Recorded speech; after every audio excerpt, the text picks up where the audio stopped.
अगदी जड अंतकरणाने अविनाशने कारच्या डिक्कीचा दरवाजा उघडला. आईची बॅग आत सरकवली, दरवाजा बंद केला.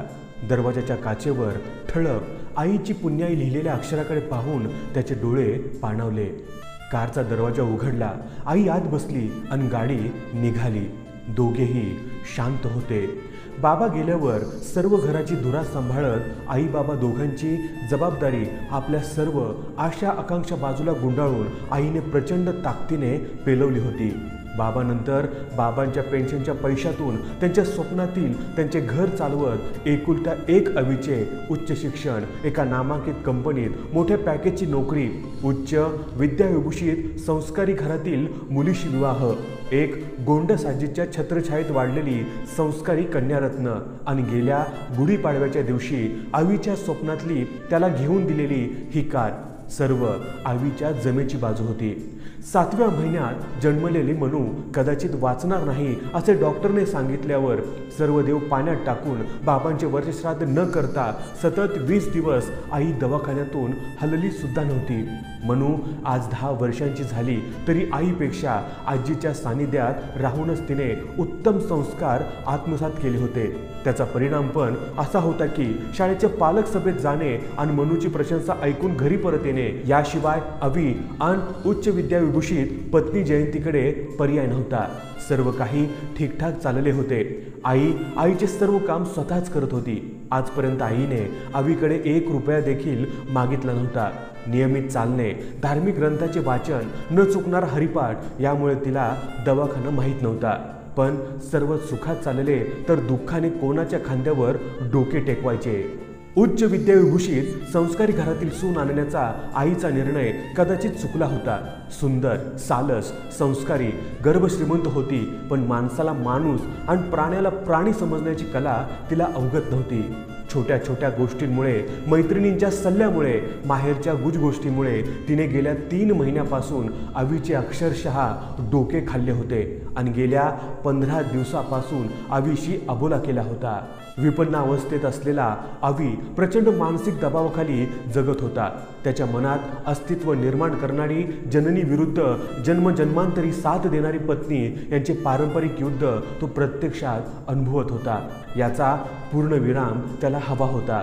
आईला कळू न देता त्याने एका वृद्धाश्रमाची माहिती तो काढून आला होता आणि आज आईने घेऊन दिलेल्या कारमध्ये तो आईला बसवून त्या वृद्धाश्रमात सोडण्यासाठी निघाला होता.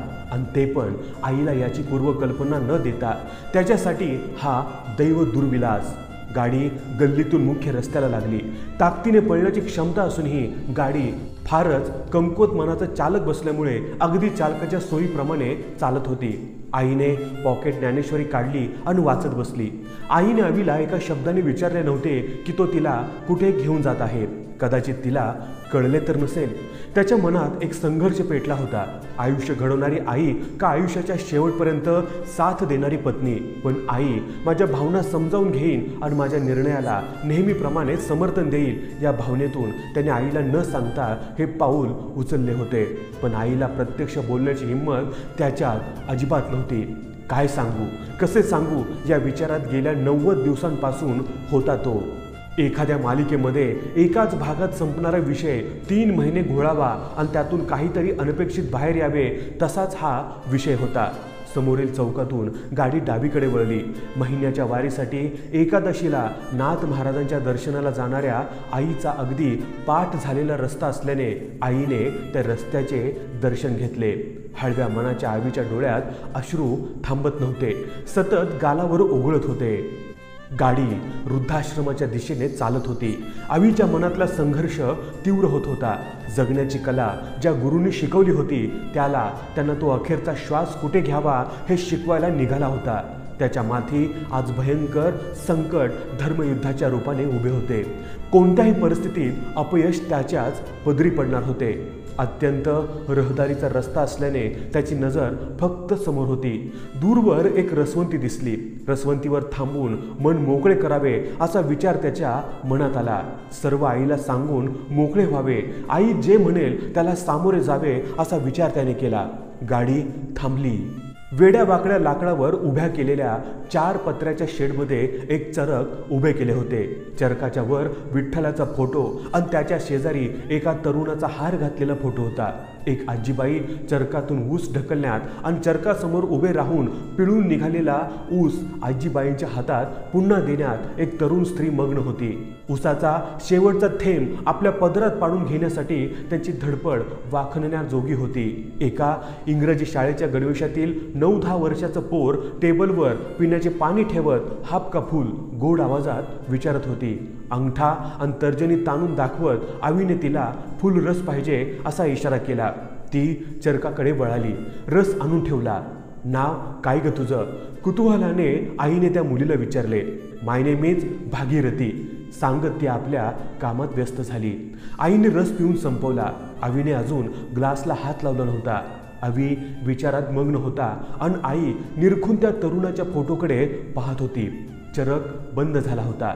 आईचे निरीक्षण करणाऱ्या आजीबाई आईच्या बाजूला बसत बोलली, ल्योक हाय माझा, ड्रायव्हर होता, ॲक्सिडेंट मध्ये गेला, आम्हासनी रस्त्यावर टाकून। तिचे डोळे पाणवले होते। आईने तिच्या खांद्यावर हात ठेवला, तिचे पण डोळे पाणावले। गिराईक आल्याने आजीबाई उठली। आवी सर्व पाहत होता। आवी 10 वर्षाचा असताना त्याचे बाबा गेले, पण त्याच्या संगोपनात कसलेच कमतरता येऊ न देता त्याला आज समाजात ताट मानेने फिरवणारी त्याची आई होती। या कुटुंबावर आज जी वेळ आली तशी त्याच्या आईवर आली असती तर, किंवा भविष्यात जयंती आणि मनूवर अशी वेळ आली तर, या विचाराने आवी अगदी कोमात गेल्यासारखा बसला होता। आवी रस घेणारे बेटा, आईच्या शब्दाने तो खडबडून जागा झाल्यासारखा हो आई बोलून एका घोटात रस संपवत ग्लास खाली ठेवला। बिल ते दोघेही गाडीत बसले। गाडी निघाली।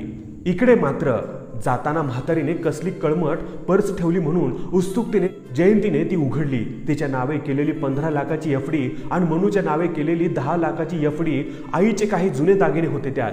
जयंतीचे डोळे विस्फारले, त्यात आपोआप पाणी आले। ती ढसाढसा रडत होती। स्वतःच्या मुलाच्या नावे 1 रुपयाही न टाकता सून नातीच्या नावे आपली सर्व पेन्शन समर्पित करणारी सासूच्या रूपात लाभलेल्या आईला तिने काही क्षणापूर्वी घरातून काढले होते।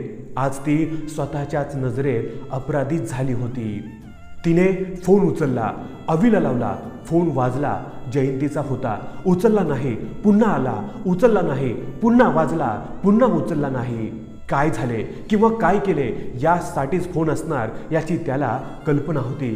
त्याच्या डोळ्यासमोर चरकाची 2 चाके स्पष्ट दिसत होती, एक आई आणि दुसरी जयंती। मध्ये पिळून निघणारा ऊस त्याला त्याचे अस्तित्व भासत होता। या सर्व प्रक्रियेत त्याचा पाला पाचोळा होणे अटळ वाटत होते। एक पारंपरिक प्रथेत त्याचा बळी जाणार हे शाश्वत होतं। समोर वृद्धाश्रमाची पाटी दिसली। आवीचे अंग थरारले। आईच्या पदरातून बाहेर पडण्याची कला त्याला अवगत नव्हती। त्याने गाडीची गती वाढवली, अगदी पाटी आईला अस्पष्ट दिसेल एवढी। वृद्धाश्रम मागे पडले, पण पुढे जायचे कुठे? अगदी थोड्या अंतरावर मंदिराजवळ गर्दी दिसली। समोर लावलेल्या बॅनरवरून नव्याने निर्माण झालेल्या साईबाबांच्या मंदिराची प्राण प्रतिष्ठापना होती असा संबोध होत होता। गाडी तिकडे आपोआप वळली। आईच्या चेहऱ्यावर आनंद दिसला। तो पाहून आवीच्या मनालाही आनंद झाला। आई कार्यक्रमात व्यग्र झाली। आईला वृद्धाश्रमात न सोडण्याचा निर्णय त्याच्या संवेदनशील मनाने घेतला होता।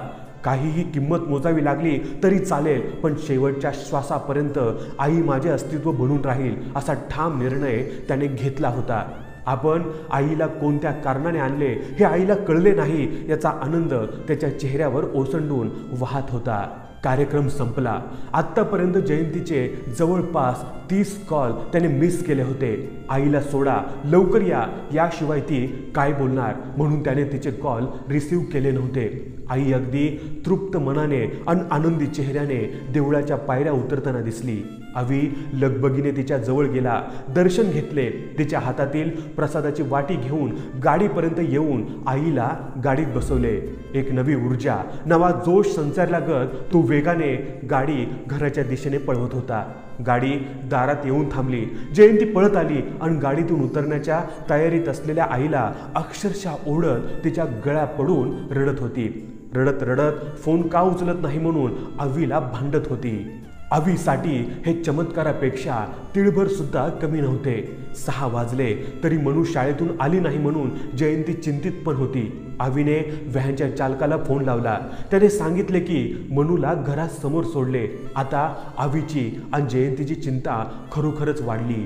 आईने दोघांना मागे येण्याचा इशारा केला आणि पुढे चालत जवळच असलेल्या गेल्या 20 वर्षापासून दररोज न चुकता हरिपाठसाठी जाणाऱ्या मंदिरात घेऊन गेली. अवी आणि जयंती पहिल्यांदाच मंदिराच्या आवारात प्रवेश करीत होते. हरिपाठ आरती आटोपली होती. म्हणून सर्व आजींना आपल्या खाऊसाठी दिलेल्या पैशातून प्रसाद म्हणून खडीसाखर वाटत होती. आजीला बाहेर पाहून ती पळत येत तिला बिलगली.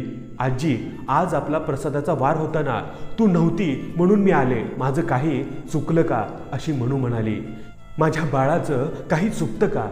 दप्तरासकट तिला उचलून घेत आई बोलली. तिच्या बालमनावर झालेले पवित्र संस्कार आणि आपल्या मनावर राग, लोभ, मत्सर, अहंकार आणि पैशाच्या मस्तीने केलेले व्याभिचार याच्या तुलनेत अवी आणि जयंतीची मने खजील झाली होती. मित्रांनो, या व्हिडिओबद्दल तुमचं मत काय हे आम्हाला कमेंट करून जरूर कळवा.